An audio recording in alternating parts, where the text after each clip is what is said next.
This title is presented to you by Soundlibra.com. For more audiobooks like this, click the link in the description or visit our website at Soundlibra.com.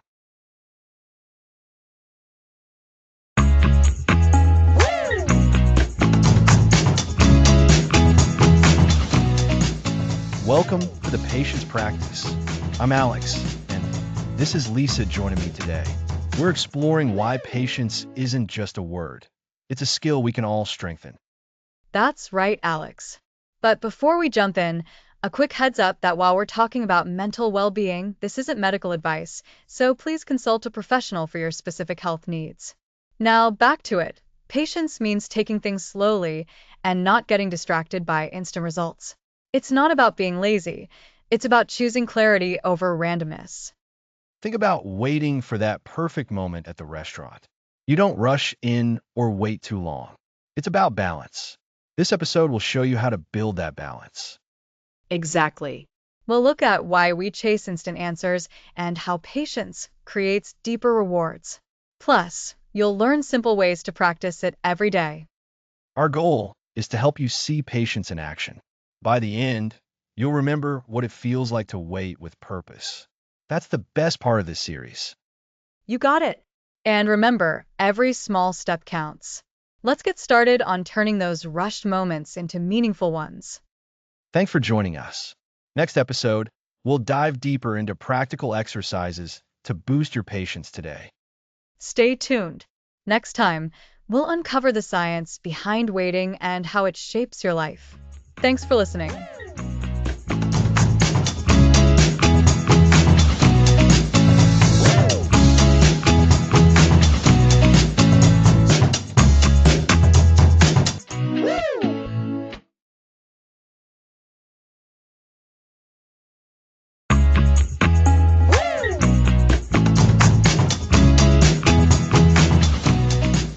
Welcome back. Last time we explored patience as waiting. Today we define it deeply. Right, Alex. We heard how patience can feel like a forced delay. But is that the whole picture? Often we picture someone sitting still, maybe staring at a clock. That mental image is easy, yet it misses the real heart of the practice. Exactly. Picture a garden where seeds are planted and you watch the soil. You might think patience is just the quiet waiting for shoots to appear. In truth, it includes all the work you do to keep the soil moist, to protect seedlings from wind, and to nourish the plant before you see any sign of growth. The waiting is part of a larger process, not a static pause. That's a vivid image. It shows waiting isn't passive, it's a backdrop for activity. Let's break it down. What does patience look like in a daily scenario? Take the moment you're stuck in traffic. You have two choices. You can grit your teeth, count the seconds, and feel irritation rise, or you can notice the sky, breathe, and let the slowdown become a brief pause in your day. The second approach is patience in action. Notice how each option changes your inner experience. When you react with frustration, your body tightens, heart rate climbs, and you lose the chance to observe surroundings.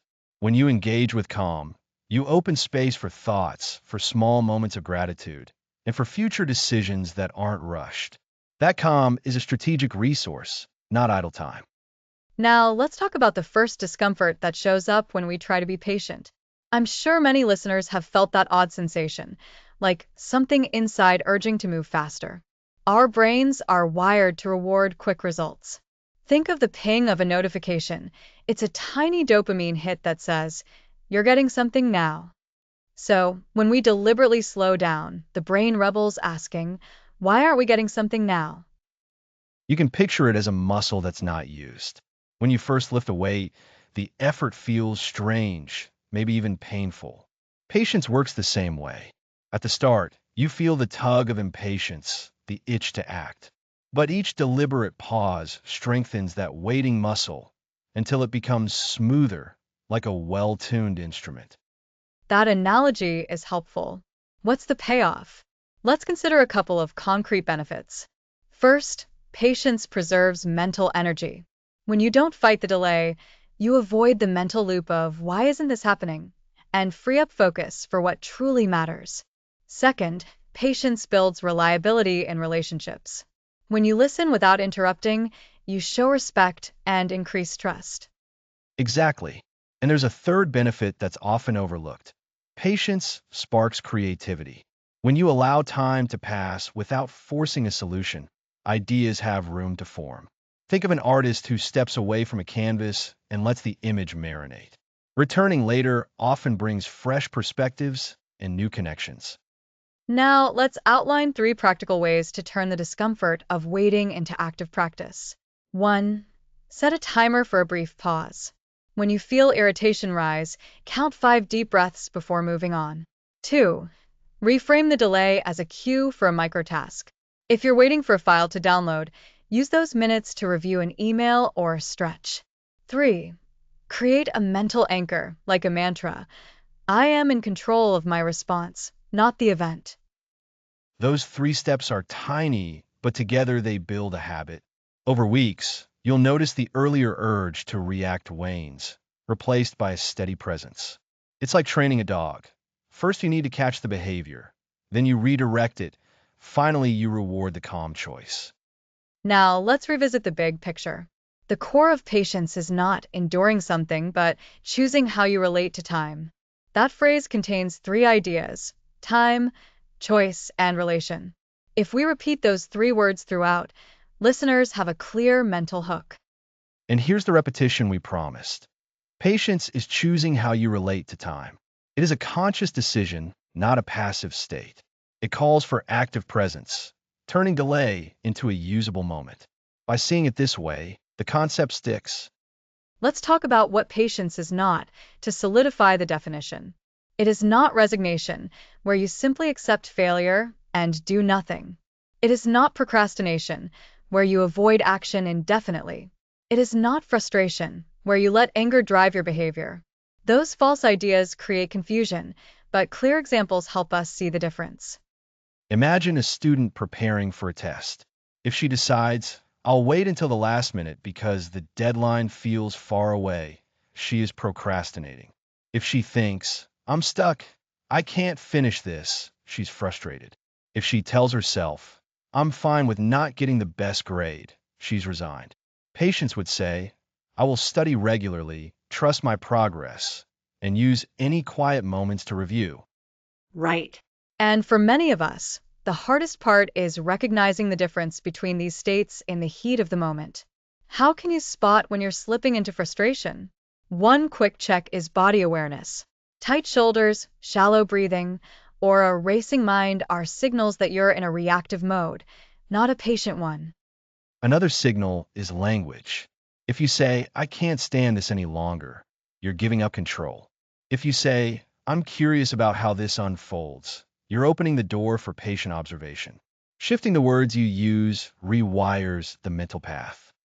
Now, think about everyday triggers that test your patience. A slow coffee shop, a delayed train, a friend's late reply. In each case, the situation is external. The variable that changes is your internal response.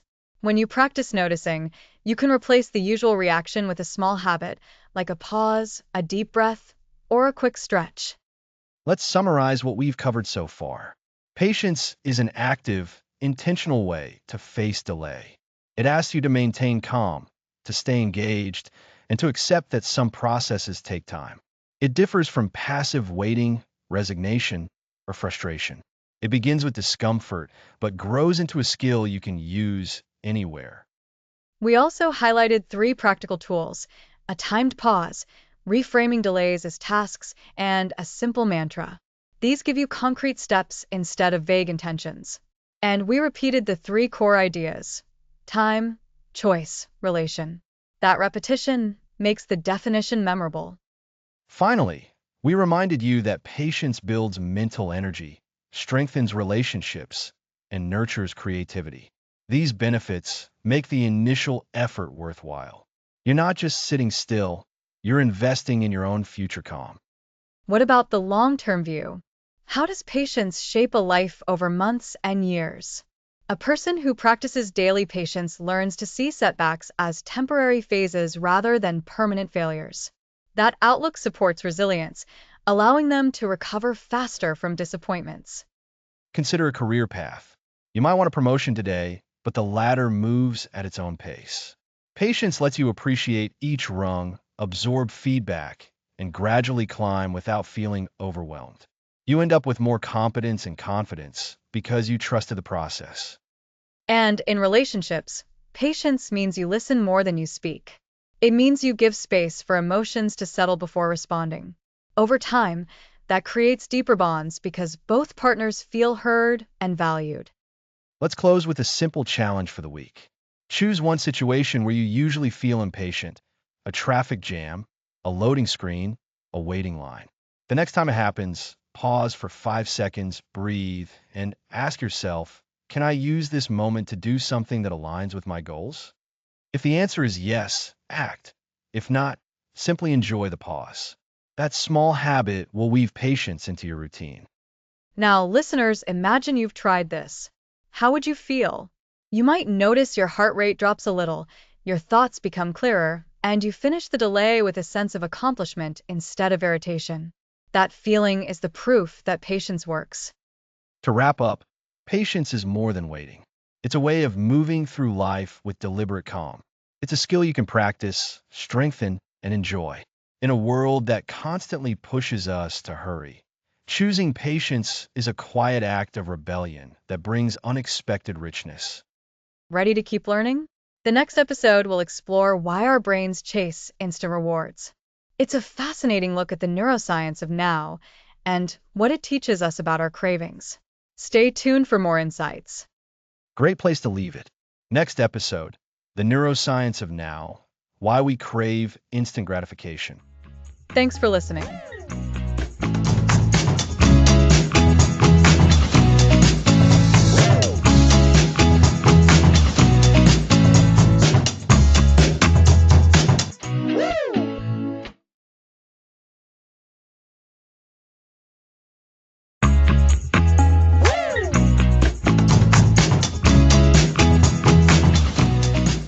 Today, a notification reaches us in milliseconds, feeding the chase with near-instant fuel. The more we chase these quick hits, the stronger the neural pathways become. Neuroscience shows that frequent reward-seeking can strengthen certain circuits while weakening others. The pathways for quick pleasure become dominant, crowding out the routes that support patience and long-term planning. Does that mean we're doomed? Far from it. Our brains are plastic, capable of reshaping themselves. By understanding the mechanisms that drive our craving for instant rewards, we can intentionally steer those pathways toward calmer, more patient habits. So we don't fight our biology. We work with it? That's the most empowering view. Knowing that impatience isn't a character flaw, but a signal from our reward system, lets us respond with compassion rather than criticism.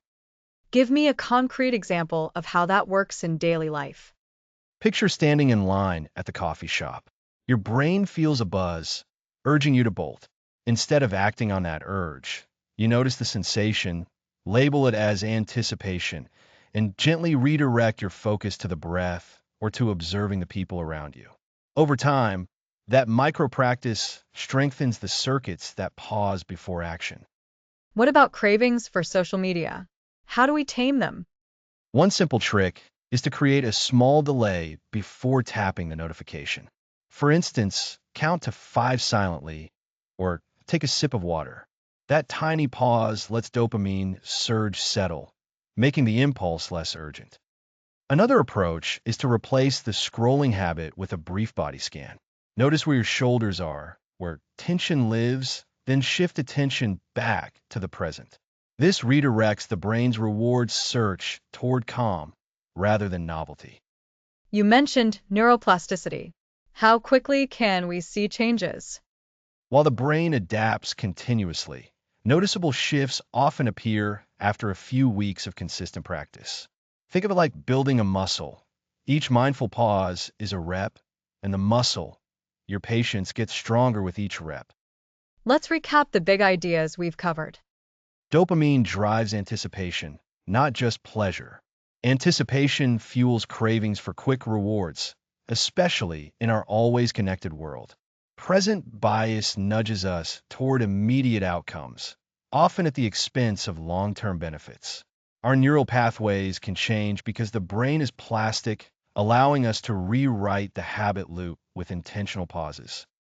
How does this understanding affect our relationship with impatience? Seeing impatience as a biological signal, not a moral failing, gives us space to experiment. We can test strategies like counting breaths, setting timers, or labeling cravings, and observe how the urge fades when we give it room. And what's the first step for listeners to start using today? Begin by noticing the moment a quick reward flashes in mind. Say the word pause silently, then breathe. That single act begins rewiring the chase reward loop toward a more balanced response. Thanks for listening.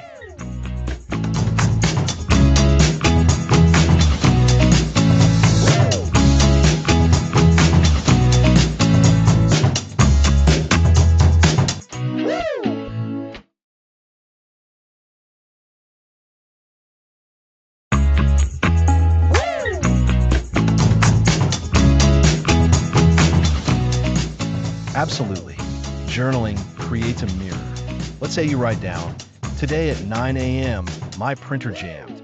I yelled at my coworker for taking too long. That's data, not blame, just a record. Over time, patterns emerge. Maybe you notice tech glitches trigger it, or delays at work. I get it. But what if someone doesn't journal? They might double down on negative thoughts. Like my boss is so slow.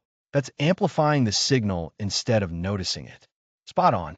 Amplification is the enemy. Impatience becomes a loop.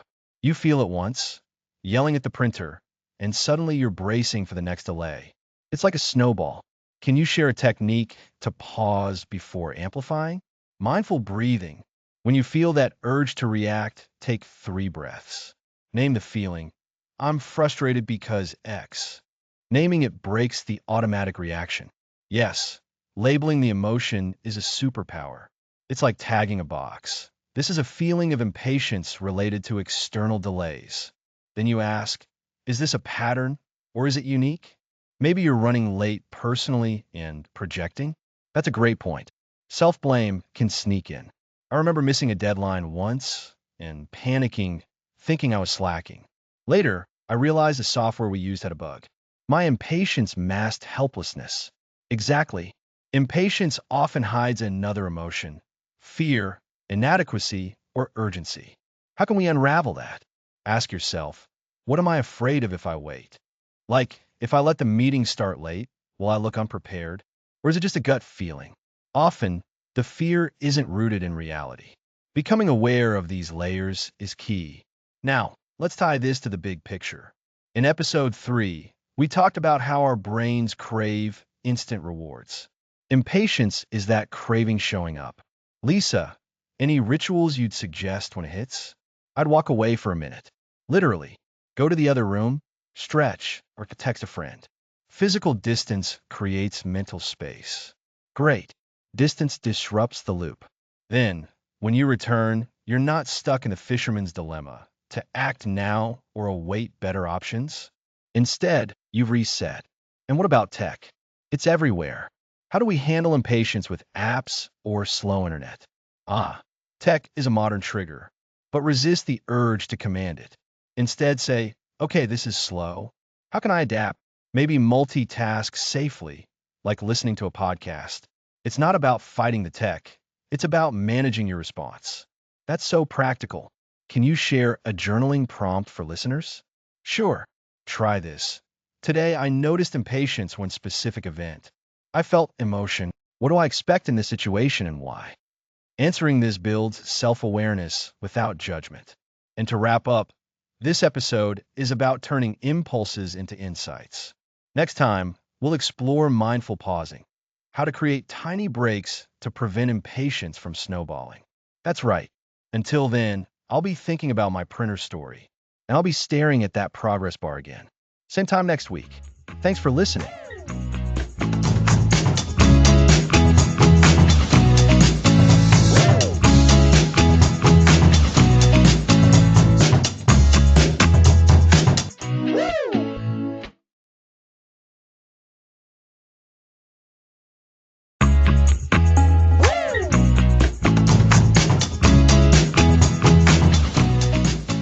Welcome to episode 5. We're diving into the first practical tool, mindful pausing.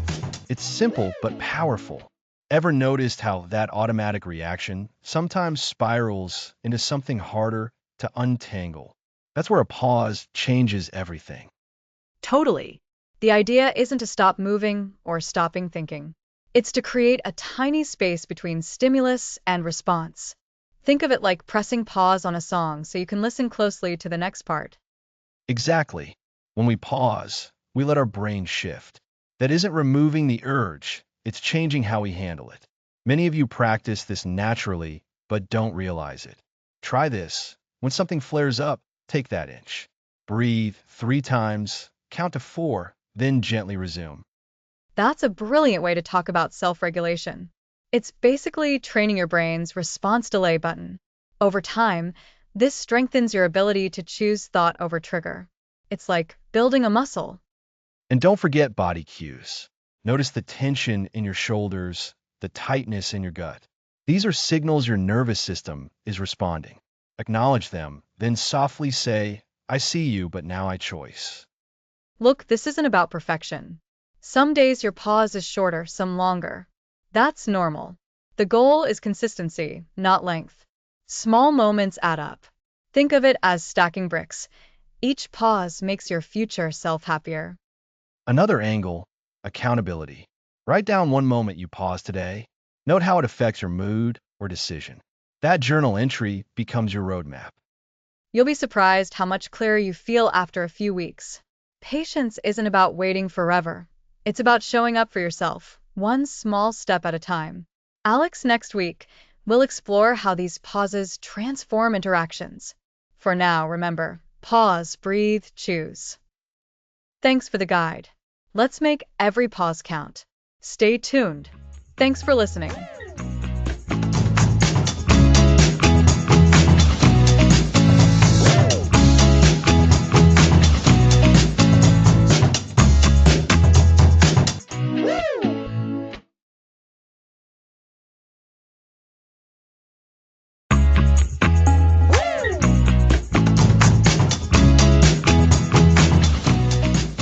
Welcome back.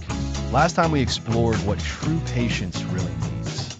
Now let's dive into a practical way to cultivate patience through meditation. That's right, Alex. This technique works for almost anyone, no matter how stressed they feel. We're not trying to clear our minds completely. That's actually very difficult. Instead, we're using our breath as a focal point. Think of your breath as an anchor, something steady and constant to return to when your thoughts wander. Exactly. Our minds are naturally busy, constantly thinking about the past or worrying about the future. A lot of our impatience comes from those wandering thoughts. But by bringing our attention back to our breath, we gently anchor ourselves in the present moment. So, how does that even work? Well, the breath is always with us. It's a simple, physical sensation we can observe without judgment.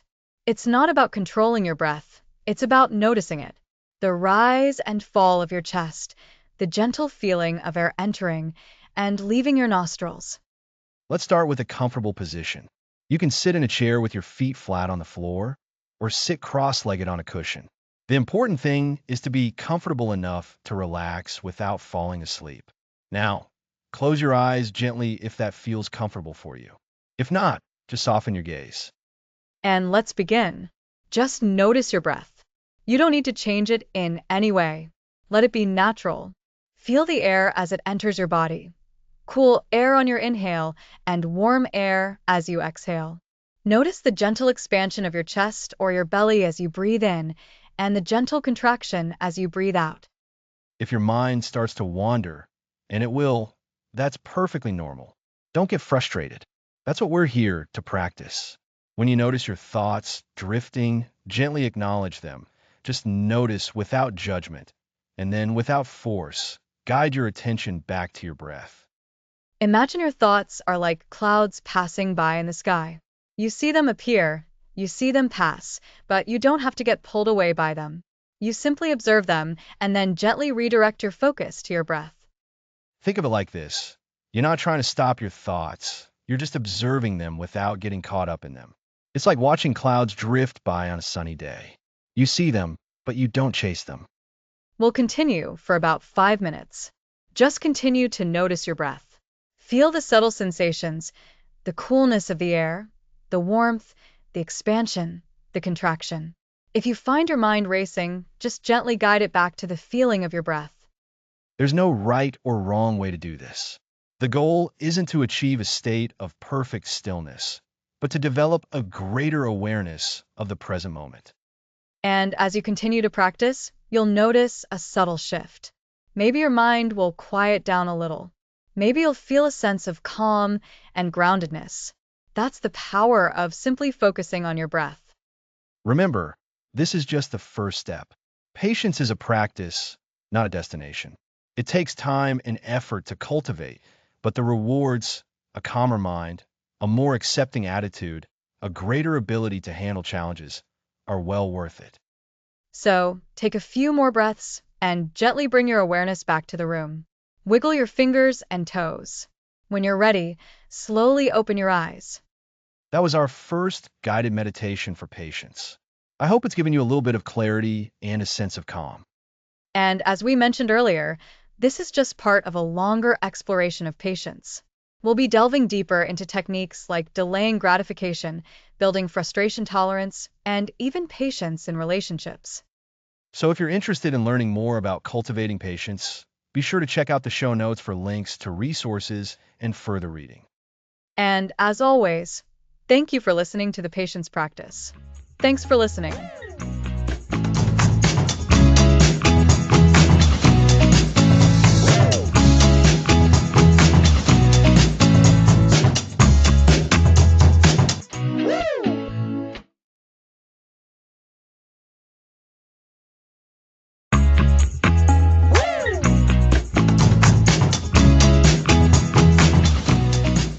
Let's explore patience through the marshmallow test. A child picks between one treat now or two later. Simple, but profound. This test, repeated for decades, showed something surprising. Those who waited often succeeded more later in life. The original experiment by Walter Mischel at Stanford in the late 1960s placed a child alone in a room with a marshmallow, told them, "If you can wait 15 minutes, I'll bring a second marshmallow." Those who could resist were labeled delayers. Over the years, follow-up studies tracked those children into adulthood, comparing their academic performance, SAT scores, health, and even career outcomes. The results consistently pointed to a pattern. Delayed gratification correlated with higher self-control, better planning skills, and ultimately greater success. Right. It's not just about self-control. It's about learning that small sacrifices today can lead to bigger rewards tomorrow. Think of saving money instead of splurging on a fancy coffee every day. If you pour that dollar into a savings jar, over months you'll have enough for a better investment, a trip, or a piece of equipment that speeds up your work. Why do we struggle with this? Our brains are wired for quick wins. A buzzing notification, a tasty treat, a flashing light. Our dopamine system lights up and tells us to act now. It's an evolutionary shortcut. In hunter-gatherer times, grabbing food now meant survival. Modern life still triggers that same impulse, even though the stakes are different. Exactly. And it's not just about willpower. It's about retraining our brain to value long-term growth. When we delay gratification, we teach ourselves that future benefits matter more than immediate pleasure. That shift can happen gradually, like learning to read. At first, letters look like random scribbles, but with practice, the words make sense. Think of patience as a muscle you exercise. You don't lift weights once and expect strength. You do sets, repetitions, rest, and over weeks the muscle grows. Likewise, each time you pause before grabbing that phone or before buying a tempting item, you strengthen a mental muscle called self-regulation. The more you practice, the easier it becomes. And it's scalable. If you wait 5 minutes before sending an email, you might catch a typo or realize you're about to ask for something you don't need. If you wait a minute before eating that snack, you notice the hunger fades.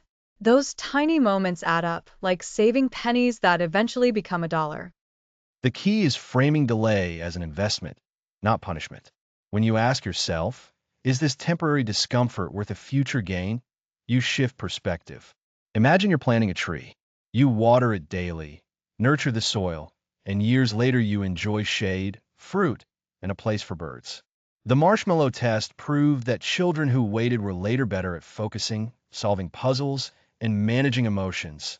They built that tree in their minds. Gratitude also plays a role. Appreciating what we have now makes waiting for something else easier. If you enjoy a good meal, a warm blanket, or a conversation with a friend, you're less likely to feel impatient for more. Gratitude anchors you in the present, reducing the urge to chase the next shiny thing. So how do we practice this daily? Set tiny reminders, a phone alarm that says pause for 2 minutes, or put a sticky note on your monitor that reads delay before clicking. Ask yourself, is this immediate desire truly urgent? Often the answer is no, and the question itself creates a moment of awareness. Totally. Start small. Pause before buying something impulsive. Wait 5 minutes before replying to an email. Count to 10 before scrolling social media. Each pause builds the habit of valuing the future. Over time, those pauses become automatic, and the impulse to grab everything now weakens. Patience isn't passive, it's an active choice. The marshmallow test taught us that waiting is a skill you can learn, not a fixed trait. Some people are naturally more impulsive, but with practice they can improve just as anyone can learn to ride a bike. The secret is consistency and gentle reinforcement. Repetition is crucial. Introduce the idea, restate it in different words, and summarize at the end. For example, delaying gratification means choosing a later reward that's bigger. It's like saving a seed today that grows into a tree tomorrow. Hearing that phrase again later helps it stick. Memory anchors help too. Create vivid images. Picture a clock ticking, a bell ringing, a small pebble rolling down a hill. When you hear delay equals investment, your mind sees the hill and the pebble, making the concept tangible. Use stories. Imagine a student who skipped a video game today to study and later scored top marks and got into a dream college. Another anchor. Think of delayed gratification as a bank account. Every time you postpone a purchase, you deposit a patience point. Over the years, those points compound, just like interest on money.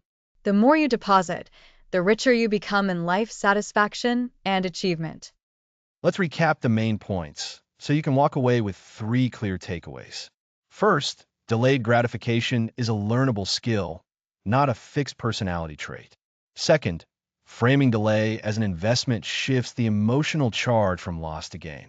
Third, small daily pauses create a snowball effect that grows into lasting patience. To apply these takeaways, try this 3-step routine tomorrow. Step 1. Identify one impulse you usually act on immediately. Step 2. Choose a delay, 2 minutes, a breathing cycle, or a walk around the room. Step 3. Reflect on the outcome. Did the pause feel uncomfortable? Did you feel proud for resisting? Write a quick note about it. Over a week, you'll notice patterns emerging. You might wonder, what if I slip up? That's part of the learning curve. Slip UPS are not failures. They're data points that tell you where your triggers are strongest. Use them to fine-tune your plan, not to judge yourself harshly. And remember, patience builds over weeks, not days.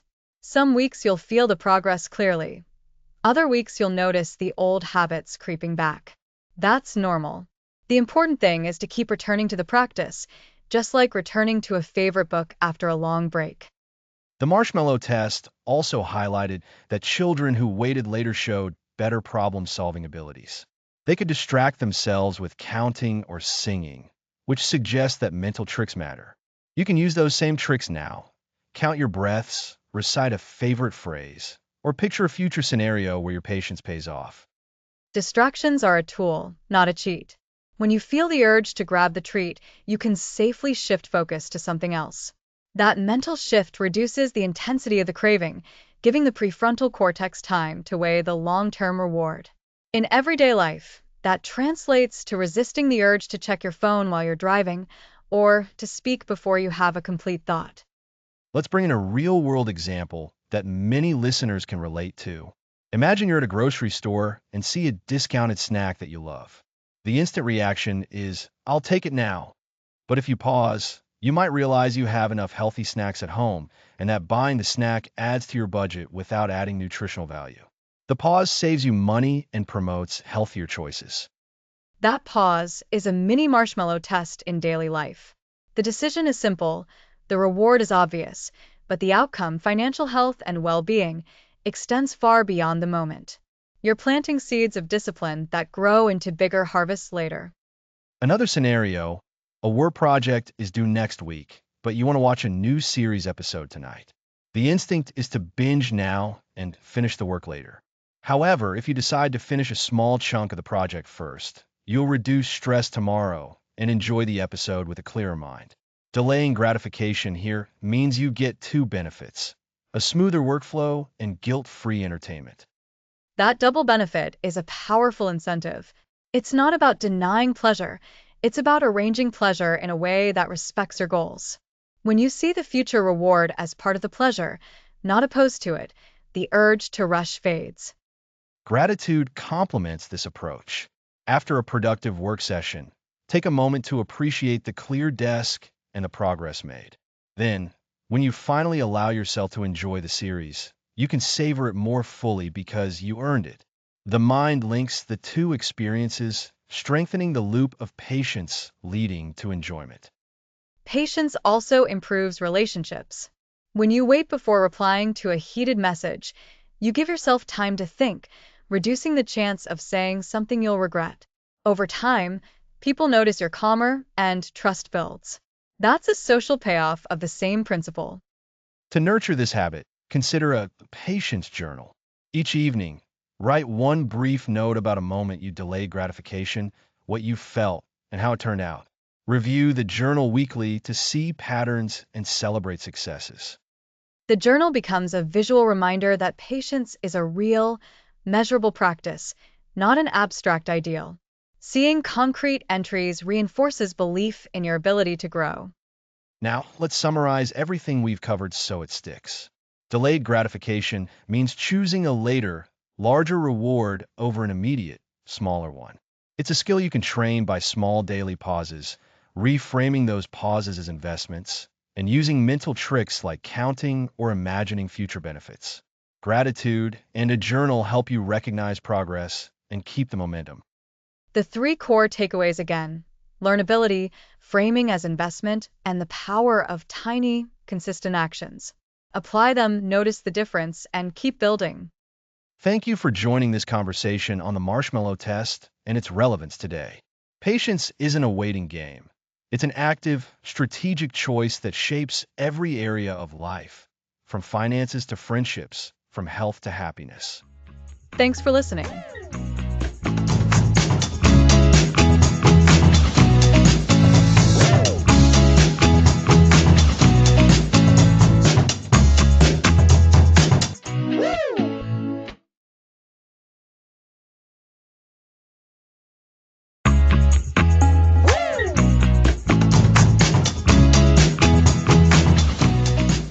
Life throws upsets. How do you keep going? That's the real test of patience. Absolutely, Alex. Patience isn't about waiting forever. It's about making progress, even when things are difficult. Think of it as building something step by step. Great point. It's like a puzzle. You start with the easy pieces, and each one you fit in makes the bigger picture clearer. Remember, every moment shapes what's ahead. Exactly. Sometimes frustration hits hard, but reframing helps. Try to see challenges as opportunities for growth. It's about shifting your perspective. That's a solid idea. And what about our emotions? How can you maintain composure when things don't go your way? It's a tough skill to master. Definitely. Emotions are powerful, but awareness is key. When you feel frustration rising, pause, take a deep breath, and reassess the situation. It gives you a sense of control. Right? Building this ability takes practice. Every practice session adds value. So be patient with yourself as you learn. Yes. Consistency builds resilience. Over time, you'll notice growth in areas where you once felt stuck. It's a gradual process. This is such an important lesson. Remember, patience isn't a trait you're born with. It's a skill worth investing time in. It's something you can actively develop. Absolutely. And we'll keep exploring ways to strengthen this skill together. It's a journey, not a destination. Thanks for the reminder. I'll make sure to practice when I can. You're welcome, Alex. Thanks for listening.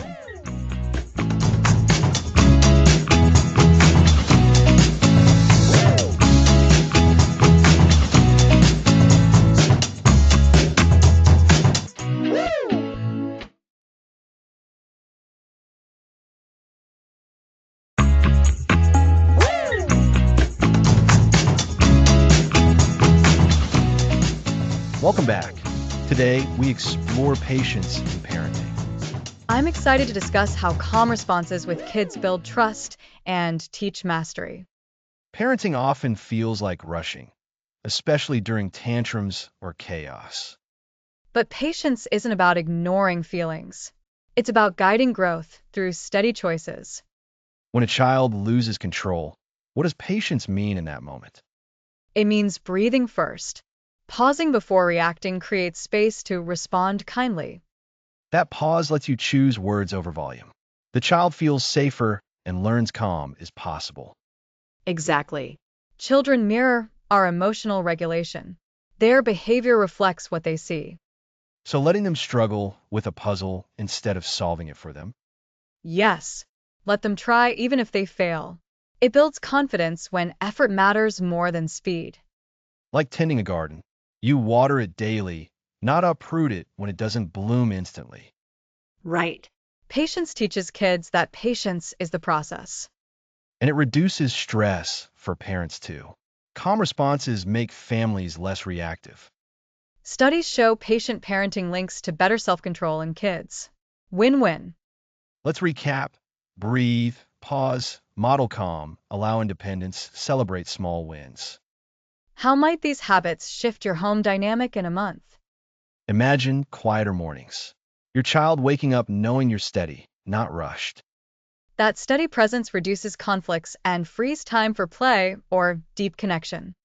Remember the garden metaphor. Patience isn't instant. Roots take time to grow deep. And those roots help kids weather life's storms later. Exactly. When children see us patient, they internalize it. You might notice them waiting their turn or persisting after a mistake.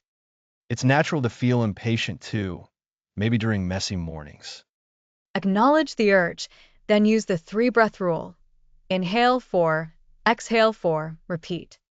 This resets your nervous system. Your voice softens, your mind clears. Set a tiny goal. Pause before yelling at a tantrum. Track progress. Over weeks, you'll see fewer meltdowns. More cooperation, yes. And as they grow, that patience carries into school, friendships, and careers. The legacy? Calmer homes, kinder interactions, stronger communities. Practice daily. Even 5 minutes of breath awareness helps. What will you try this week? A pause before reacting? A thank you for sharing? Carry this breath anchor. Patience grows like an oak. Steady roots, high rewards. Next episode, patience and career growth. Thanks for listening.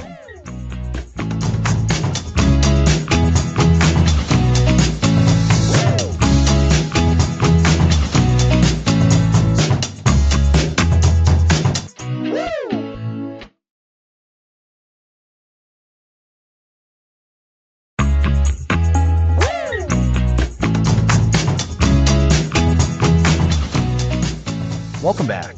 This journey teaches patience deeply. See how skills build steadily when careless focus betrays understanding? Exactly. Imagine career growth like planting seeds. Neglect leads to starvation. Indeed. Time is your ally, not a traitor. Then watch delays stretch into opportunities for growth. Treasure those extended moments for reflection. The greatest gains? They accumulate unnoticed until felt. A reminder. Consistency rewards. Stay present, yet patient. Let patience shape the path. This mindset transforms obstacles into stepping stones. Patience isn't passive. Process matters most. Yes. Through persistence, the future emerges. That's it. Carry this truth forward. Then wait. Nurture the ground where success takes root. Progress hides in stillness. A marathon stays in your midst. So abandon haste. Embrace the climb. Now go shape your chapter mindfully. Next episode, Patience Unshaken. Thanks for listening.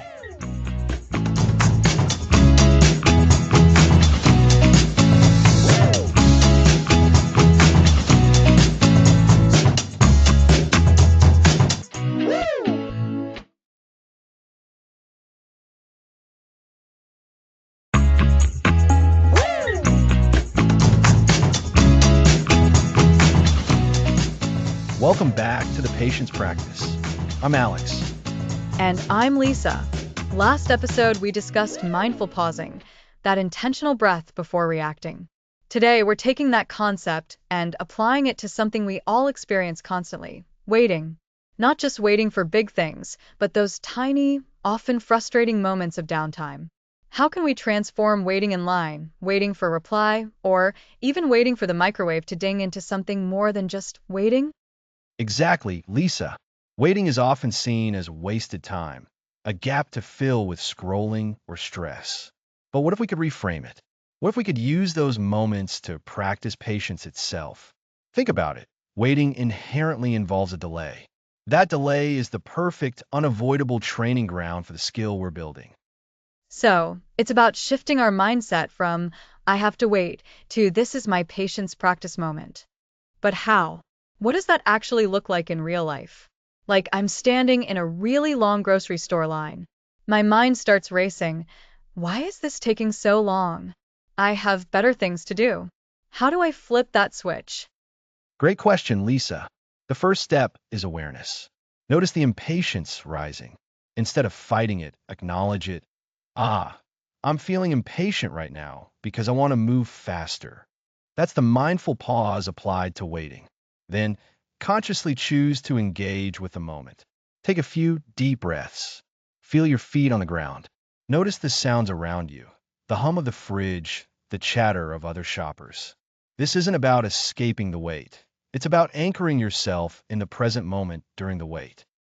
Okay, so awareness and breathing. That makes sense. But what about when the wait is mentally active, like waiting for an email reply or a phone call? My mind is buzzing with, did they get it? What are they thinking? Should I follow up? That's different from physical waiting. Absolutely, Lisa. That's where mindful waiting gets really interesting. It's not just about calming the body, it's about calming the mind while it's active.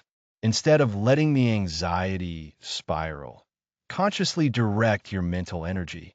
Use the time to mentally rehearse something positive. Visualize a successful outcome. Plan your next task calmly. Or, even better, use it as a moment for gratitude. Look around your environment and find one small thing to appreciate. The warmth of the sun, a comfortable chair, the sound of birds. This transforms the mental waiting space from a pressure cooker into a quiet, productive, or even restorative zone. Okay, so it's about transforming waiting into a mini meditation. But is there a practical takeaway listeners can implement immediately? Something simple? Definitely. Here's a concrete exercise. Next time you find yourself waiting for the coffee to brew, for a web page to load, for a friend to arrive, set a timer for just 1 minute. During that minute, focus only on your breath. Count each inhale and exhale. If your mind wanders, and it will, gently bring it back to the breath. Notice the physical sensations, the rise and fall of your chest, the air entering and leaving your nostrils. When the minute is up, take a deep breath and continue with your day. This tiny, focused practice builds the muscle of attention and calm, directly countering the impatience that waiting often triggers. It's patience training in microdoses. That sounds doable. And it makes waiting feel less like a chore and more like a mini meditation. So, to summarize, mindful waiting is about 1. Awareness of impatience. 2. Consciously choosing to engage with the present moment, breathing, senses, gratitude. 3. Reframing mental waiting as productive or restorative time.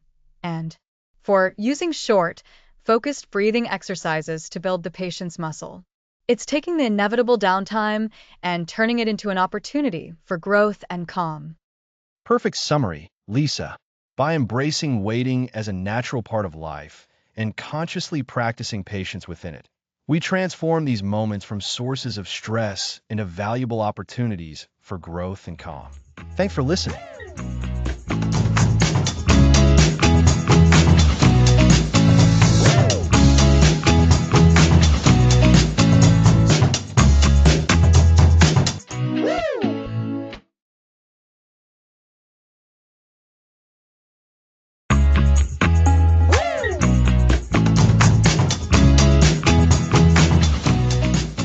Welcome back. Last time we covered mindful pausing. Now let's tackle long game thinking. This mindset shifts your focus from immediate wants to future rewards. It's about seeing today's actions as investments in the person you'll become tomorrow. Exactly, Alex. Long game thinking means asking, what will my future self thank me for? Instead of, what do I want right now? It's a fundamental flip in how you make decisions, from buying a coffee to planning your retirement. Right? Our world pushes instant gratification, but long game thinking resists that pull. Think of it like planting an oak tree. You don't dig up the seed daily to check growth. You trust the process, water it consistently, and let time do the work. Your life goals work the same way. That oak tree analogy is perfect. And this isn't just about money, though finances are a key area. Long game thinking applies to health, relationships, skills, anything valuable that compounds over time. Remember the marshmallow test from episode 7? Those kids who waited were practicing long game thinking. They saw the bigger future reward. Yes, and research shows that ability predicts better life outcomes. Higher SAT scores, healthier bodies, more stable careers. It's not magic. It's the power of consistent, patient effort. But it's hard because our brains are wired for immediate pleasure. The limbic system shouts, eat the cake now, while the prefrontal cortex whispers, save it for tomorrow. Long game thinking strengthens that whisper. So, how do we strengthen it? One method is vivid future visualization. Close your eyes and imagine yourself 10 years from now.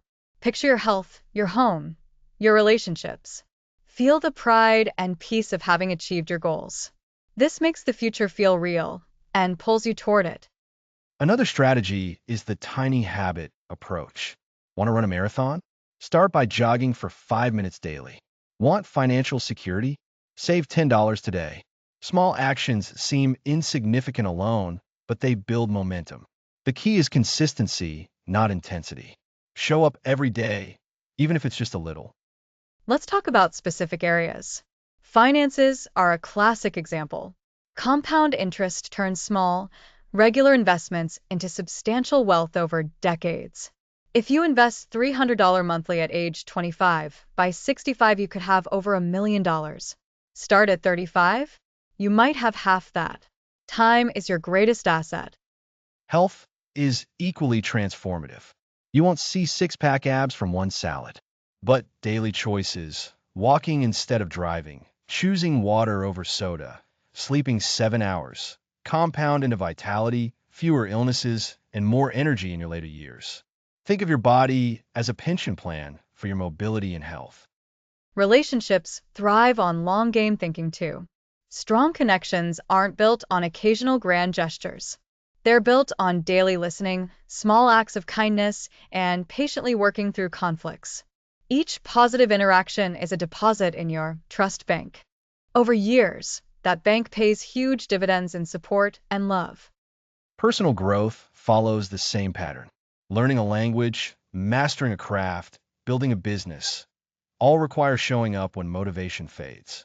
The first 100 hours feel like nothing, but after 1,000, you're fluent or proficient. Progress is slow until it's not. Then suddenly you've arrived. What stops people? The biggest obstacle is the tyranny of the urgent. We react to immediate demands, Emails, notifications, cravings, and neglect important but not urgent investments like saving or learning. Long game thinking means protecting time for what truly matters, even when it doesn't scream for attention. Another pitfall is comparison. Social media shows everyone's highlights, making it seem like others are succeeding faster. But success is rarely linear. Most people grind in silence for years before breakthroughs. Your journey is yours. Measure progress against your past self, not others. Fear of failure can also freeze us. If we commit to a long-term goal, we might fail. But failure is just data. Each setback teaches you what doesn't work, bringing you closer to what does. Long game thinking reframes failure as feedback, not fate. So how do we stay on track? Track your small wins. Keep a journal or use an app to mark daily actions. Seeing a chain of check marks builds motivation. Celebrate milestones, however tiny. Share your goals with a friend for accountability. These make the invisible journey visible. Practice self-compassion too. Some days you'll miss a workout or overspend. That's human. The long game cares about overall trajectory, not perfection. One-off slips don't ruin you. Get back on track immediately and keep moving. Consistency over time beats sporadic bursts of effort. The benefits go beyond the goal itself. Long game thinking reduces anxiety because you stop fretting over daily fluctuations. You trust the process. It builds resilience. You learn that setbacks are temporary, and it fosters gratitude. You start appreciating the growth process, not just the finish line. It also changes how you view time. Instead of seeing hours as isolated units, you see them as links in a chain. Each choice today shapes tomorrow. That perspective makes you more intentional. You start asking, is this an investment or a distraction? With everything you do. This ties beautifully to our earlier episodes on patience as a practice. Remember the breath anchor from episode 6? That mindful pausing creates space to choose the long game over impulse. Each pause is a tiny vote for your future self. So, in summary, long game thinking is a deliberate focus on future rewards. Use visualization and tiny habits to build it. Apply it to money, health, relationships, and growth. Overcome obstacles like distraction and fear by tracking progress and being kind to yourself. The compound effect of small, patient steps creates staggering results over years. It's about investing in your future self, knowing that today's disciplines become tomorrow's freedoms. The slow, steady accumulation of wise choices is what builds a truly fulfilling life. Next episode, Patience Meditations 2, Cultivating Acceptance.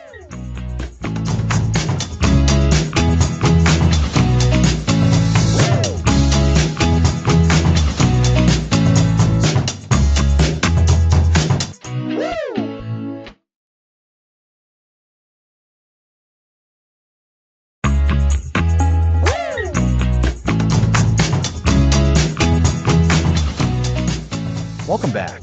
Last time we covered recognizing impatience in our everyday lives. Now let's tackle cultivating acceptance through meditation. And I'm Lisa. This guided meditation focuses on accepting delays and imperfections. It's designed to suit the restless mind and build resilience when encountering unexpected obstacles.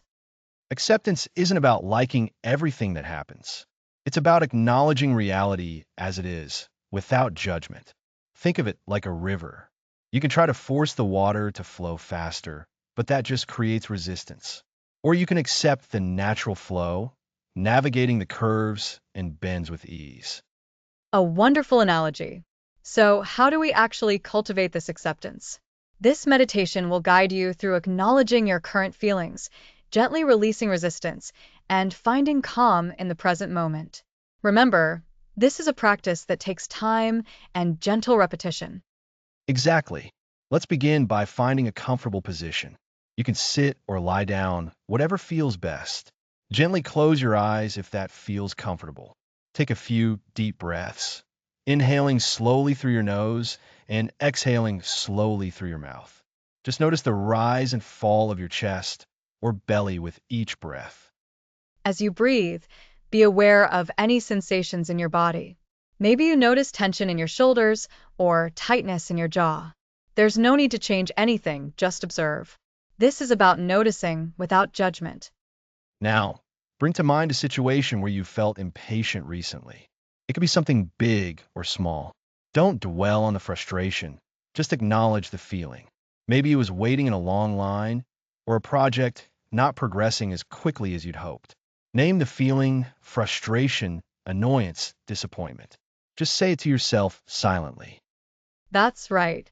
Simply labeling the emotion can help lessen its intensity. You're creating space around the feeling, preventing it from overwhelming you. This is the first step in acceptance, recognizing what's there without trying to push it away. And acceptance helps us gently redirect our attention. Now, as you continue to breathe, imagine that the feeling of impatience is like a cloud passing through the sky. You see it, you acknowledge it, but you don't try to grab onto it or hold it there. Let it drift by. It's like watching clouds move across the sky. They come and they go, and you don't have to chase after them or try to control them. Just observe them as they pass. And as you allow this feeling to pass, notice how your body might start to relax a little more. Now, focus on the present moment. Notice the sounds around you. Maybe you hear birds chirping or the gentle hum of a fan. Just acknowledge these sounds without labeling them as good or bad. They simply are. Bring your attention back to your breath. Feel the air entering your body, nourishing you. Feel the air leaving your body, releasing tension. With each exhale, imagine you are releasing any remaining resistance, any clinging to things that are not yet ready. This is the practice of acceptance. It's not about condoning delays or imperfections. It's about recognizing that they are a part of life. And by accepting them, we create space for peace and calm. Remember, this is a skill that grows with practice. Be kind to yourself. If your mind wanders, it will. Just gently guide your attention back to your breath, back to the present moment. So, what does this mean in practice?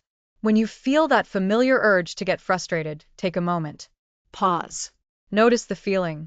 And gently remind yourself that things are unfolding as they are meant to. It's not about forcing things, it's about trusting the process.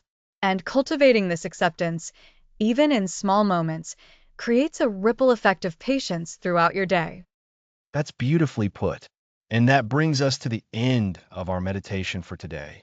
Take a few more deep breaths, and when you're ready, gently open your eyes. Thank you for joining us on this journey. Thanks for listening.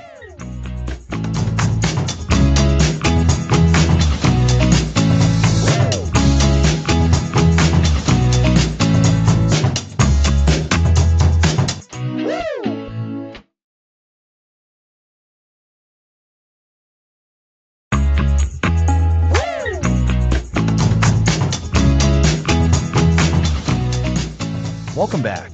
Last time we explored how mindful waiting transforms idle moments into opportunities. Today we're tackling the compound effect of patience. How small, patient acts accumulate over time to create significant benefits. I love this concept. It's like when you save a little money regularly, it seems small at first, but over time those small amounts grow into something substantial. Exactly. Think about learning a language. If you practice just 15 minutes daily with patience, after a year, you've invested over 90 hours. The compound effect means each day's practice builds on previous knowledge. And it's not just about skills. I've noticed in relationships, small patient moments, really listening instead of interrupting, giving someone space when they're upset, these build trust over time. That's a perfect example. In career growth, patient persistence with challenging projects develops expertise that becomes invaluable. One difficult conversation handled with patience today might prevent major conflicts later. What about health? I can see how patient approaches their compound too. Absolutely. Small, consistent choices. Choosing vegetables over processed food, taking the stairs, getting enough sleep. These compound into significant health improvements over years rather than weeks. So it's really about trusting the process even when results aren't immediate? Yes, and understanding that patience itself becomes easier with practice. Each time you choose patience over instant gratification, you strengthen that muscle. I like thinking of it as planting seeds. Each patient choice is a seed that grows over time into something bigger than the individual action. That's a great metaphor. The key is consistency. It's not about being perfectly patient every moment, but about making the patient choice more often than not. And the beautiful thing is these benefits compound in multiple areas simultaneously. Patience with yourself improves patience with others. Career patience often improves relationship patience. Exactly. The compound effect works across all life domains. Small patient acts in one area often create positive ripples in others. So, what you're saying is patience isn't just a virtue, it's an investment strategy for life? I couldn't have said it better myself. Each patient choice is an investment that pays dividends over time. Thanks for joining us on this exploration of patience's compound benefits. Next episode, we'll dive into overcoming common obstacles to patience. Keep practicing those small patient acts. They're adding up to something significant.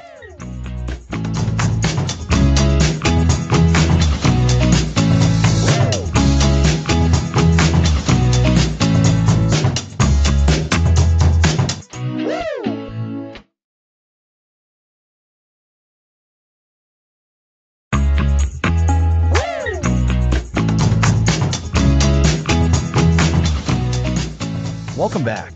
Last time we explored patience as compound interest. Today we tackle obstacles. Burnout feels like a drained battery.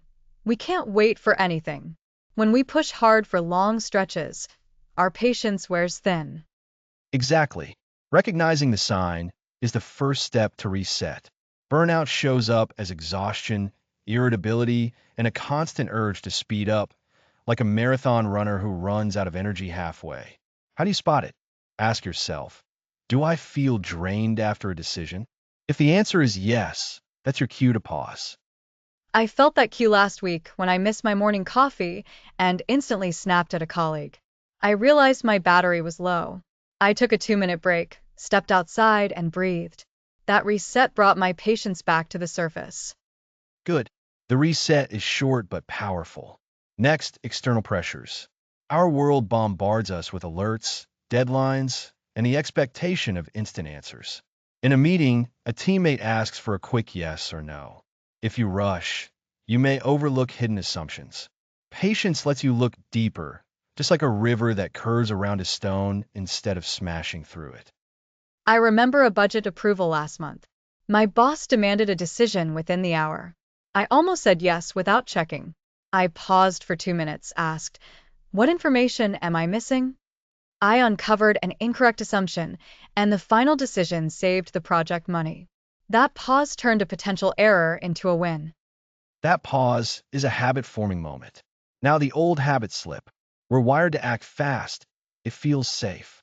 It's like a sprinter who starts at full speed and collapses. Teaching yourself to pace is crucial. One simple trick, set a timer for every 5 minutes. When it buzzes, ask, did I act without thinking? If yes, consciously slow down for the next interval. I use that timer while checking email.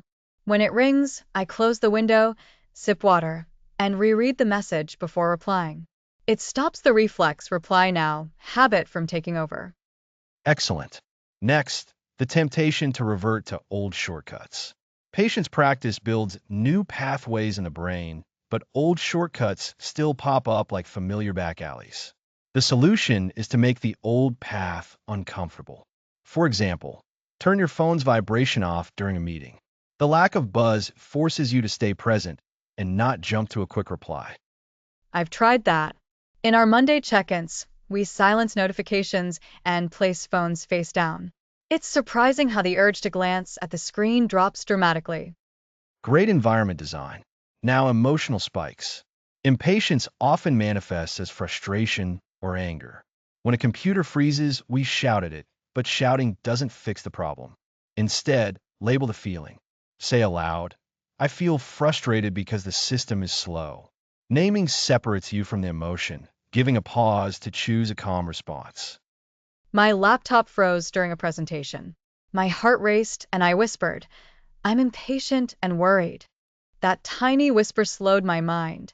I took a sip of water, and the freeze cleared before anyone noticed. Naming turned panic into a purposeful pause. Naming is a mental safety net, like a parachute. You feel the weight of frustration, then you pull the string and the tension releases. Let's talk about acceptance. Patience means accepting that some things take time. It's not passive, it's active. Imagine planting a seed. You can't force it to sprout overnight. You water it, protect it, and trust the process. That shift changes the question from, why isn't this happening now, to what can I do now? I practice acceptance every time traffic holds me back. I repeat, this is part of the journey. And notice the scenery, breathe, and let the moment pass. I'm not chasing the horizon. I'm enjoying the road.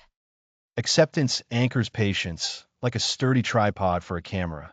You can keep shooting without wobbling. Next, accountability partners. A buddy who asks, did you pause before deciding? Each week keeps you honest. Lisa, have you set up a buddy system? Yes, my coworker, and I schedule a quick check-in every Monday. We each share one situation where we paused instead of reacting. It builds a habit of noticing the pause moment. Shared reflection builds a community of patience. Let's recap the obstacles we've covered: burnout, external pressures, old habit slips, emotional spikes, and lack of acceptance. The solutions form a toolkit: self-awareness checks, environment tweaks, habit stacking pauses, micro goals while waiting, naming emotions, acceptance practice, and accountability partners. That toolkit fits every obstacle. If I tried one strategy this week, it would be the environment tweak in meetings. I'll mute notifications, put my phone face down, and breathe before replying. That will stop me from rushing answers. Sounds solid. Remember, patience grows stronger each time you use it. It's a marathon, not a sprint.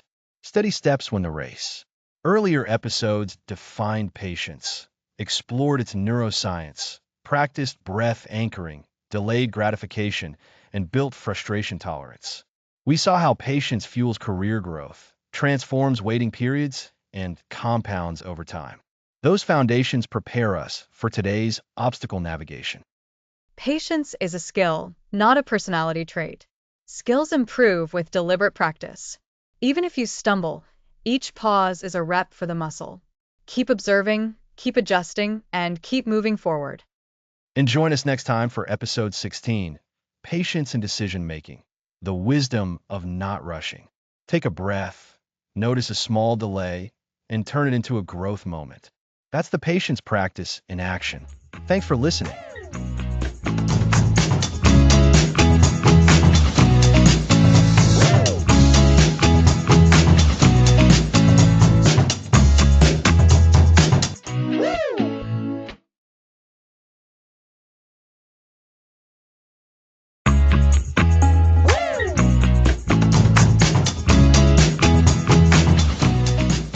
Welcome back.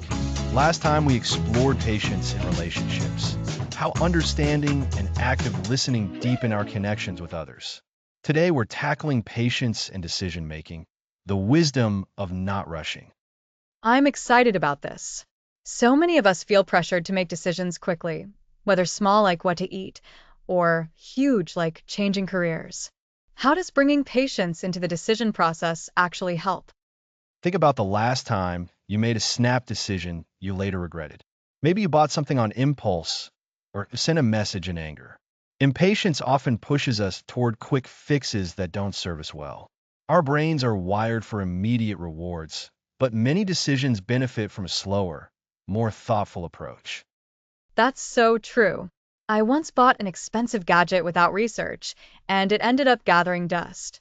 So, patience gives us space to gather better information and consider possible outcomes. Exactly. Patience in decision making means creating a buffer between the urge to decide and the actual choice. This buffer lets our emotions settle, our minds clarify, and our values guide us. It's not about delaying for its own sake. It's about making decisions from a place of calm rather than chaos. I see. So, it's like taking a step back before a jump. But how do we know how long to wait? There has to be a balance between patience and procrastination, right? Absolutely. Patience is not avoidance. It's active waiting, using the time to do the necessary mental work. For instance, if you're facing a career move, you might set a deadline to gather data, talk to mentors, and reflect.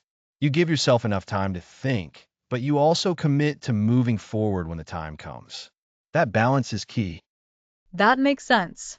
So, what are some practical ways to build this patient decision-making muscle? One powerful tool is the 24-hour rule for significant decisions. If something feels urgent, tell yourself you'll wait at least a full day before committing.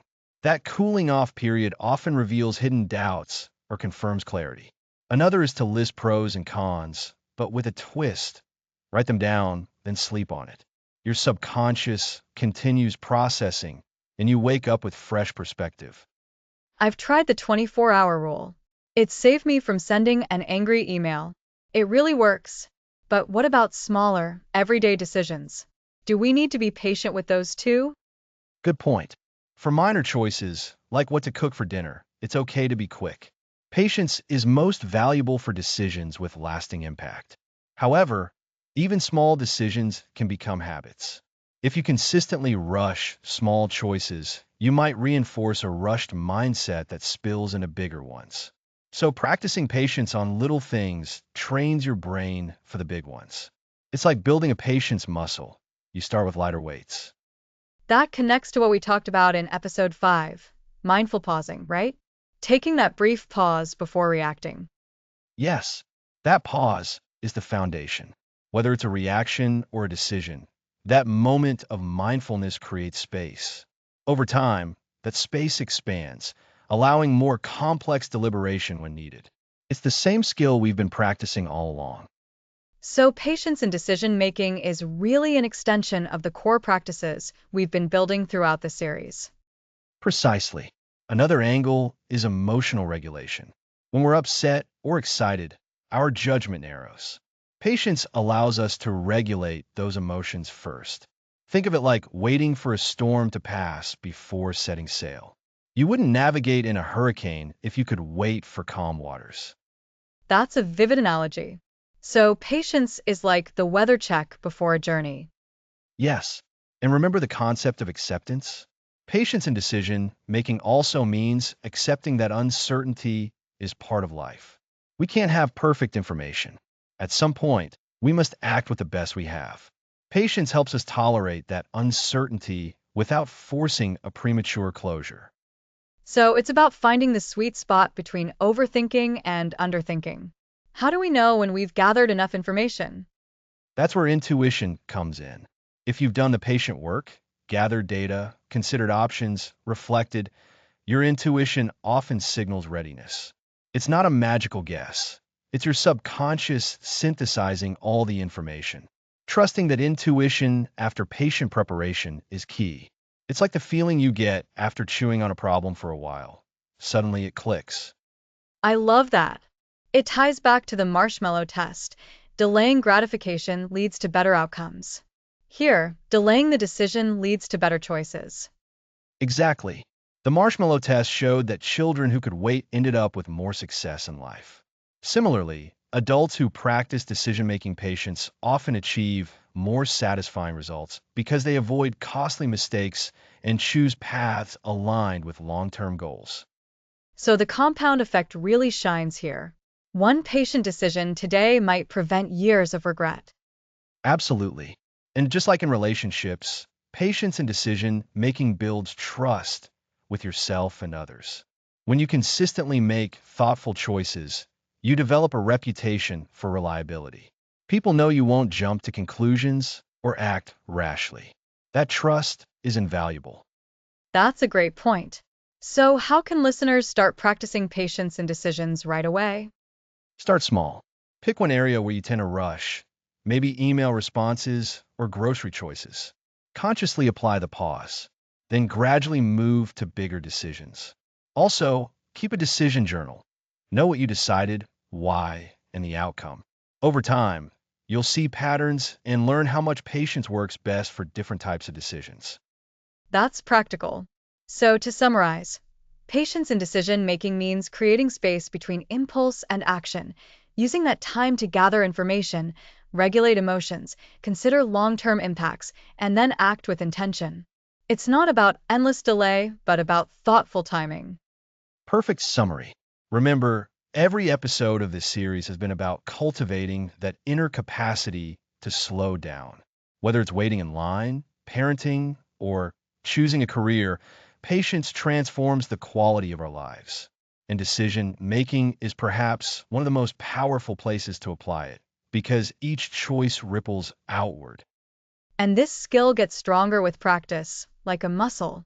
The more you use it, the stronger it becomes. Exactly. So keep practicing, be kind to yourself when you forget, and gradually you'll find that patient decisions become second nature. That inner calm will serve you in every area of life. Thanks for listening.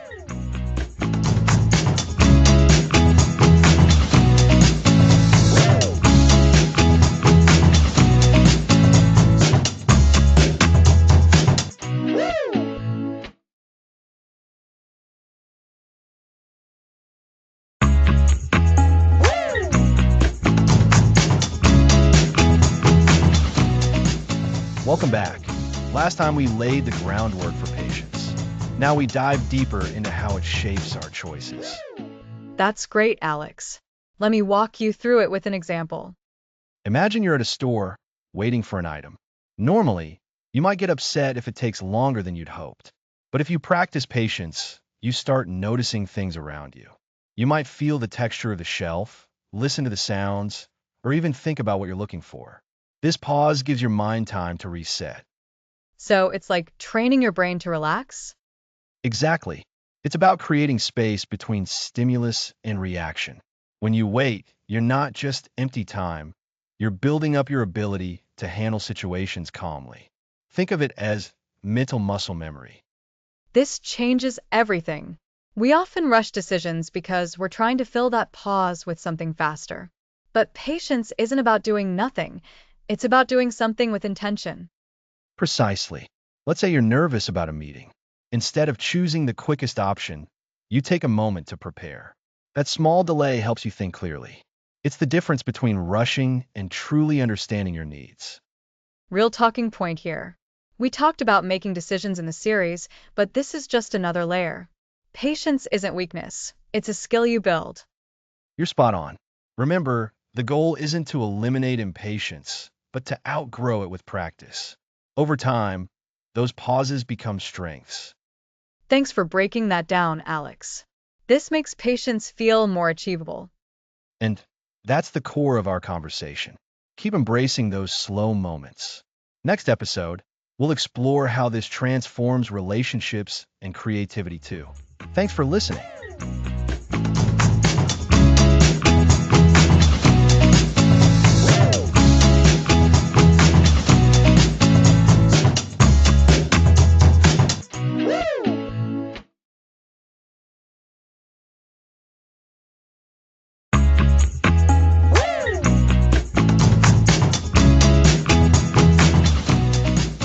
That's a great way to put it. Slowing down isn't about doing less, it's about focusing more. Like when you're cooking a meal and take time to savor each ingredient, the final dish tastes better because you value the process. Exactly. It's about presence over productivity. When we rush, we miss out on those small moments that add up to a richer life. Have you ever noticed how a quiet walk can spark inspiration you'd otherwise overlook while scrolling on your phone? Totally. Creativity thrives in silence and stillness. By embracing slowness, we create mental space for ideas to surface. It's like when a pot of soup simmers on low heat versus boiling. Slow cooking deepens the flavor.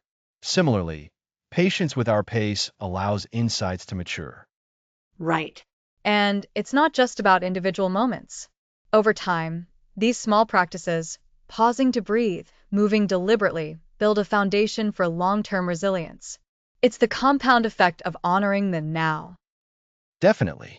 Think of it as training your mind to value progress over speed. When we let go of urgency, we open doors to innovation and joy we might otherwise rush past. So, to recap, embracing a slow pace is a meditation in itself. It teaches us to find value in incremental steps, not just giant leaps. And it's a skill we can apply anywhere: work, relationships, even problem solving. Beautifully said. Now let's apply that lesson. Next week, we'll dive into how patience fuels creativity and innovation. Ready to explore how slowing down can actually speed up your breakthroughs? Absolutely. Until then, keep walking slowly, thinking deeply, and savoring the present. Next episode, patience as a catalyst for creativity and innovation. That meditative walk really exemplifies what we've been discussing, using physical slowness to quiet the mind and deepen awareness. Yes. And it's not just about movement. We can apply this to mental tasks too. Like when you're working on a problem, forcing yourself to rush often clouds clarity. Slowing down lets solutions emerge organically. Exactly. It reminds me of the marshmallow experiment. Delaying gratification led to better long-term outcomes. Embracing slowness is that same principle applied to daily life. Right. And it builds resilience. When things move at their natural pace, setbacks feel less overwhelming. You're not fighting time, you're flowing with it. Nice analogy. Like a river carving a canyon, not by rushing, but by steady persistence. Same with patience. So practical.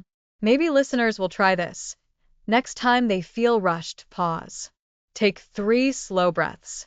Notice your surroundings. It's a reset button. Or cooking. Chop ingredients mindfully instead of mincing while distracted. Taste as you go. The meal and your patience improves. That's actionable. Emphasize small, consistent practices. A single slow moment daily strengthens the patience muscle. Agreed. The key takeaway? Slowness isn't passive. It's an active choice to engage fully. It unlocks calm, creativity, and deeper connections. And it's revolutionary in our hurry up world. By valuing depth over speed, we gain more than we lose. So, to wrap, embrace intentional slowness. In meditation, movement, or mundane tasks, it's the art of being present enough to notice growth in stillness. Perfect. Until next time, slow down, listen closely, and trust the pace. Next episode, patience as a catalyst for creativity and innovation. Stay patient.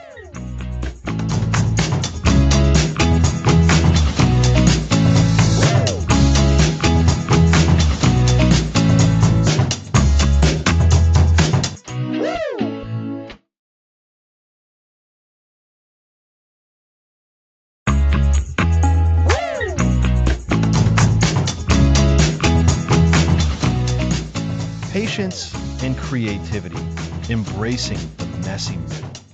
So, it's about being comfortable with not knowing, with the uncertainty of the creative journey. Absolutely. And that discomfort is where patience really shines. It allows us to persevere, to keep experimenting, even when we're facing obstacles. Think about Thomas Edison and the light bulb. He didn't succeed on his first try, or even his 100th try. It took thousands of experiments and a tremendous amount of patience to finally achieve his goal. Wow, thousands. That really puts things into perspective.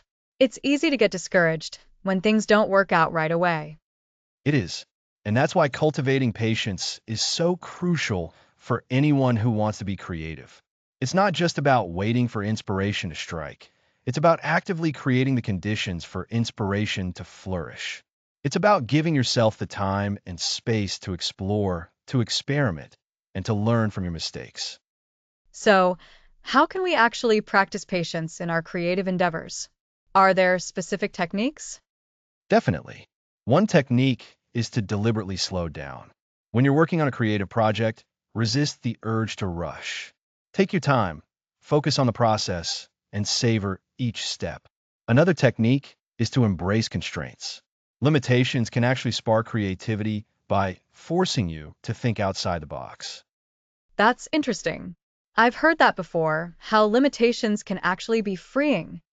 They can be. And finally, practice mindful observation. Pay attention to the world around you. Notice the details and look for patterns. Inspiration is often hidden in plain sight, but we need to be patient enough to see it. Remember when we discussed mindful pausing? That's a great starting point. Right? Taking those moments to just be present and observe.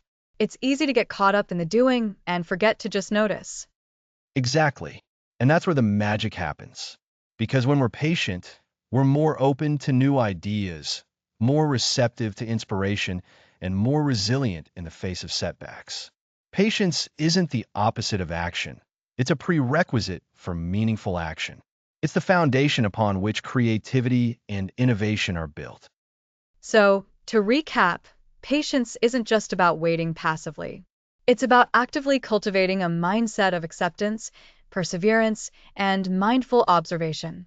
It's about embracing the messy middle, tolerating ambiguity, and giving ideas the time they need to mature. And ultimately, it's about unlocking our creative potential.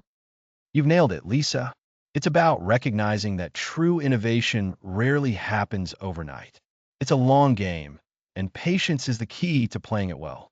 It's about understanding that the journey is just as important as the destination, and that in itself is a pretty creative way to look at life. I agree. It's a really empowering perspective. Thanks for listening.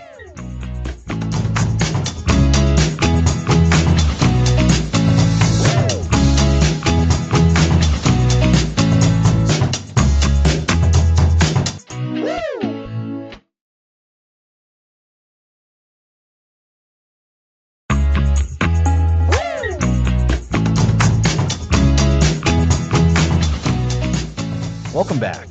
Last time we explored how patience fuels creativity and innovation. That was fascinating, Alex. In today's episode, we take the long minus game thinking we've built over the series and apply it to the ultimate goal, a fulfilling life.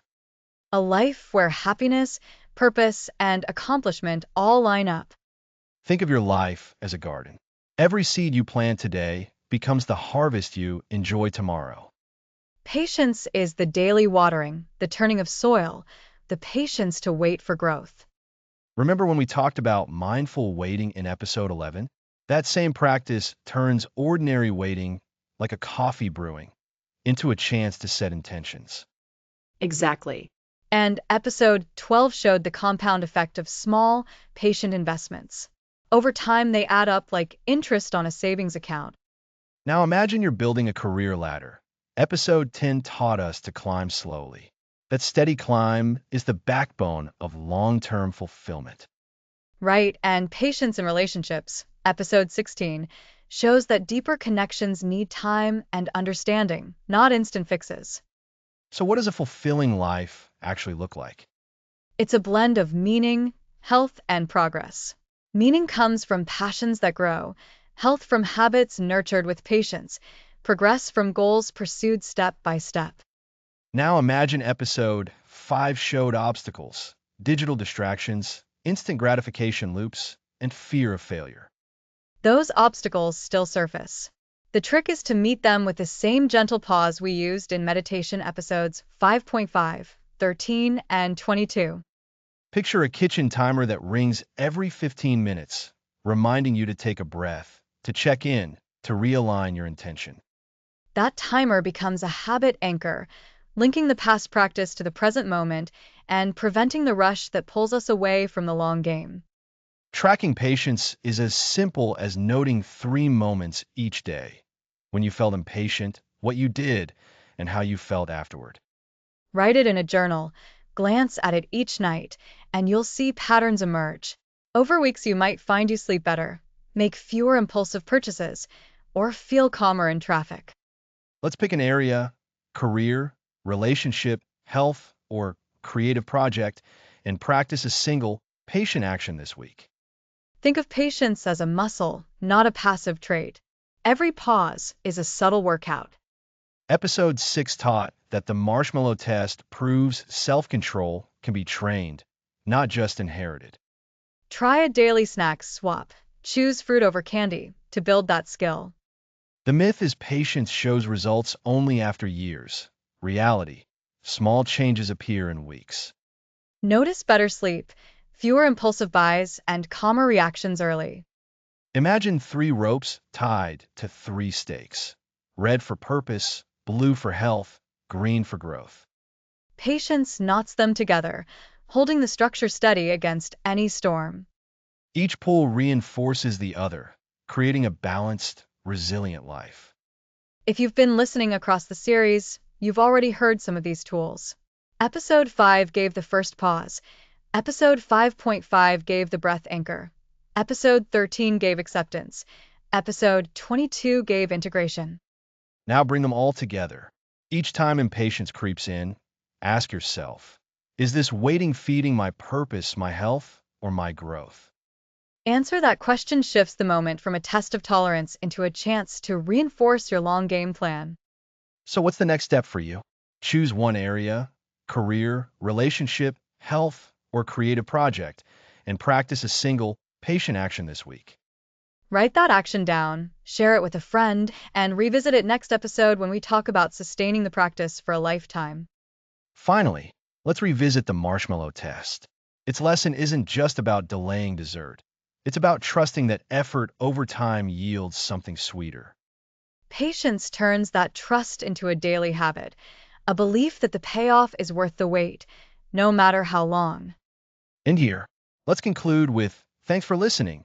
Lean forward briefly. Thank you for listening.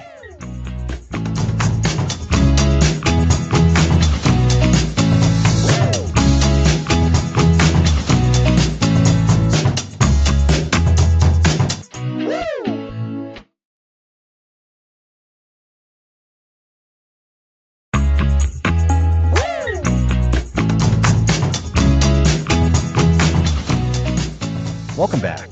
We explored building a fulfilling life through patience. Now sustain it. Great question, Alex. Many listeners wonder how to keep patience alive after the initial spark fades. What simple habit can remind us each day? Let's begin with a quick pause. When irritation rises, take 3 slow breaths. That tiny break creates a space for choice. Space for choice transforms reaction into response. Think of a car that brakes instead of racing ahead. A breath pause is the brake. Consistency matters more than intensity. Practicing patience for 5 minutes daily builds stronger mental muscles than occasional marathon sessions. Consistency matters more than intensity. Practicing patience for 5 minutes daily builds stronger mental muscles than occasional marathon sessions. After that breath pause, observe your thoughts. Notice them without judging, just as clouds drift across the sky. Cloud watching works for thoughts too. Name the feeling, frustration, excitement, anxiety, and watch it pass. Naming creates distance. Distance protects us from being swept away. When you feel impatience, ask yourself, what can this delay teach me? A delay can hide a hidden solution. Curiosity replaces irritation. Remember episode 7 where we discussed frustration tolerance? That curiosity drives patience. Next, reframe the situation. Instead of, I can't wait, try this is an opportunity to grow. Reframing turns frustration into invitation. It's like planting a seed in a new patch of soil. The growth you notice later may surprise you. Another anchor is gratitude. Pair each breath with a thank you thought. Gratitude softens the heart and quiets the urge to act hastily. A grateful heart is a patient heart. When you think of one thing you appreciate, the tension drops like leaves falling. Community support also nurtures patience. Share your daily pause goal with a friend and ask them to check in. Accountability partners act like watering cans. They remind you to tend the garden when you forget. Set a tiny challenge. For example, wait 10 minutes before checking messages. Small delays train the mind to tolerate waiting. A 10-minute pause before the phone is a gentle workout for patience. Over time, those pauses add up, like watering a garden daily. Celebrate when you succeed, even if it's a single calm moment. That builds a positive feedback loop. Small wins are seeds of confidence. Each win sprouts a stronger belief that you can stay patient. When impatience feels unbearable, Recall episode 3 where we discussed the brain's craving for instant reward. Recognize that impulse, then choose a slower response. Knowing why the brain speeds up gives you power. You can deliberately pause the reward loop and give patience a chance to intervene. Combine breath, name, and reframe into one quick checklist. Pause, notice, choose. This three-step loop is like a simple recipe for calm. Follow it whenever tension spikes. Let's briefly recap the major themes we covered across the series. We started with the lost art of waiting, examined neuroscience behind instant gratification, introduced practical tools like breath anchors, explored frustration tolerance, linked patience to relationships and creativity, and now we're sustaining the practice. Each episode built a layer. Waiting, neuroscience, decision-making, parenting, career, creativity, and now sustaining the practice.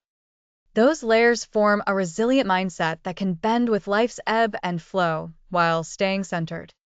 The core message now is clear. Treat patience as a daily habit, a gentle practice, and a compassionate journey. Yes. It's not a one-off exercise, but a living process that thrives with regular care. And by remembering the key phrase, patience grows when you nurture it with compassion. Patience grows when you nurture it with compassion. Thank you for listening. This concludes the 21st episode of the Patience Practice. Keep nurturing your inner garden. Take a breath, smile, and remember you're building a steadier, more rewarding life. Thanks for listening.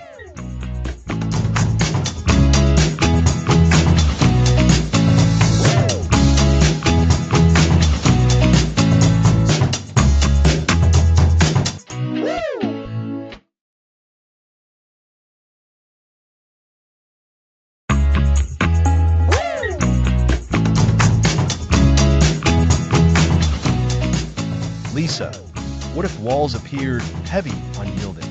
Alex, they may seem so, but they crumble too. Lisa, sometimes beauty lives where pain hides. Alex, exactly. A gentle reminder that growth blooms there. Lisa, yes. A concrete example. Alex, exactly. Now set your stance. Allow the space. Lisa, close your eyes briefly. Let them drift. Alex, yes. Close them lightly. Let darkness pass through. Lisa, let the light come through what's there. Alex, that's it. Softly. Let it seep inward. Lisa, the shift is subtle, yet vast. Alex, feel its pull. Trust it. Lisa, absorb every flicker. Let it color your focus. Alex, breathe in depth. Exhale, release. Lisa, let the rhythm guide you. Slow, steady, clear. Alex, the moment arrives. Breathe again. Hold still. Lisa, stillness isn't empty. It holds much. Alex, here, in this cocoon, within you. Lisa, yes, there in this embrace. Alex, the moment deepens. A hush. Lisa, a promise. A choice. A starting point. Alex, toward acceptance. Toward understanding. Lisa, or acceptance. Both shape us. Alex, both become partners now. Lisa, perhaps, a collaboration. Alex, let's surrender on. The path will reveal itself. Lisa, a nudge. A gentle push. Alex, trust the journey. Let the process unfold. Lisa, focus instead on connection. With stillness. Alex, control is tricky here. Lisa, correct. Alex, focus instead on connection. With stillness. Lisa, yes. With oneself. The quiet strength. Alex, imagine releasing what weighs you down. Lisa, release one more. Breathe deep. Repeat. Alex, inhale calm. Exhale fraying edges. Lisa, the cycle repeats. A study. A test. Alex, progress feels fragile here. Lisa, as it must. Every step forward testifies. Alex, notice subtle shifts. A lighter load. A clearer mind. Lisa, yes. Progress is nonlinear. Tender and full.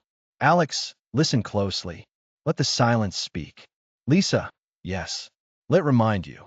Who am I competing? Alex, no one. Just presence. Here. Now. Lisa, precisely. Hold that space. Deepen it. Alex, a final pause. just still air. A breath held. Lisa, no exit. No termination. Alex, ready. Wait. Feel the breath now. Lisa, yes. The bridge is there. Alex, close again. Let the unity settle. Lisa, merge. Both of you. Together. Now, the path calls again. Alex, it does. Trust it. Lisa, exactly. Together. Alex, embrace it. That journey. Here. Lisa, yes. The path speaks. Alex, it does.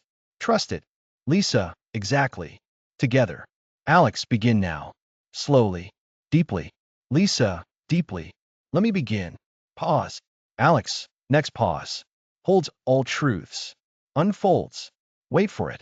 Lisa, yes. Present. Now. Complete. Alex, together we stand. Connected. Lisa, exactly. This moment crystallizes. A single act. Alex, thank you for this stillness. Absolutely. Lisa, for understanding. For power. For letting go. Alex, understanding lives here. Lisa, as tenacity that cannot be denied. Alex, close the loop. Return to wholeness. Lisa, yes. Return. Alex, embrace it. That journey. Here. Lisa, yes. The path speaks. Alex, it does. Trust it. Lisa, exactly. Together. Alex, next pause. Holds all truths. Unfolds. Wait for it. Lisa, yes. Present. Now. Complete. Alex, thanks for listening. Lisa, happy learning.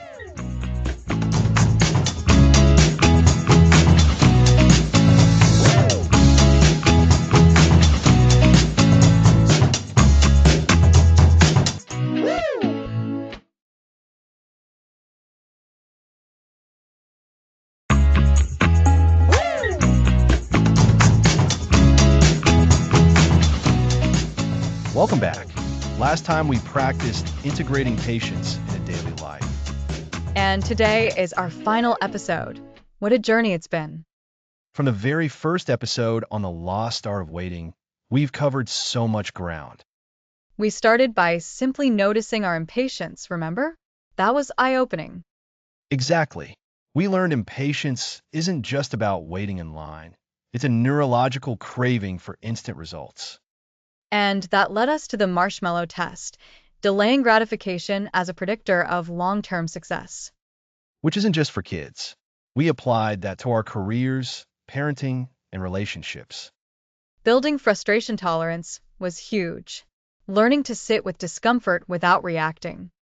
That connects directly to mindful pausing, creating space between stimulus and response.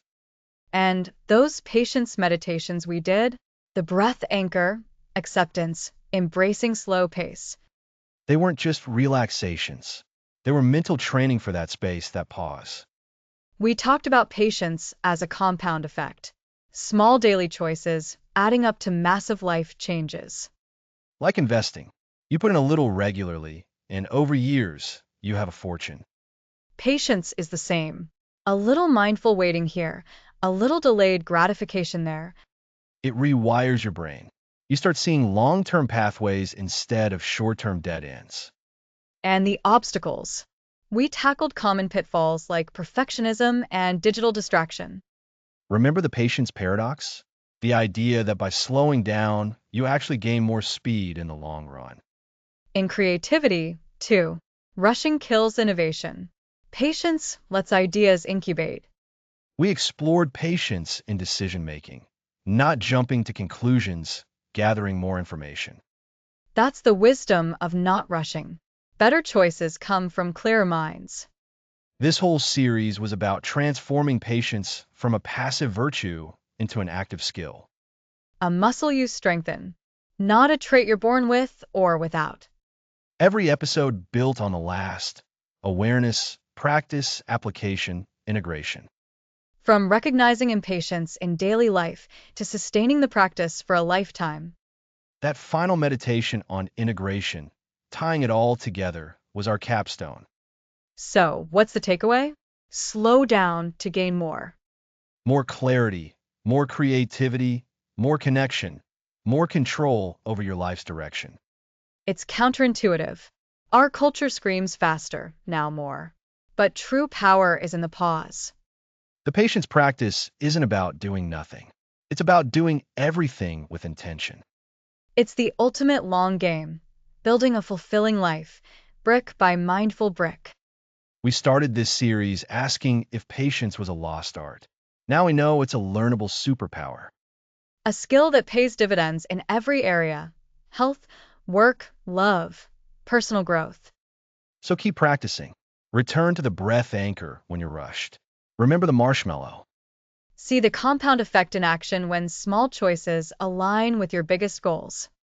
Thank you for joining us on this journey from impatience to intentional living. Thanks for listening to this series. Slow down, gain more.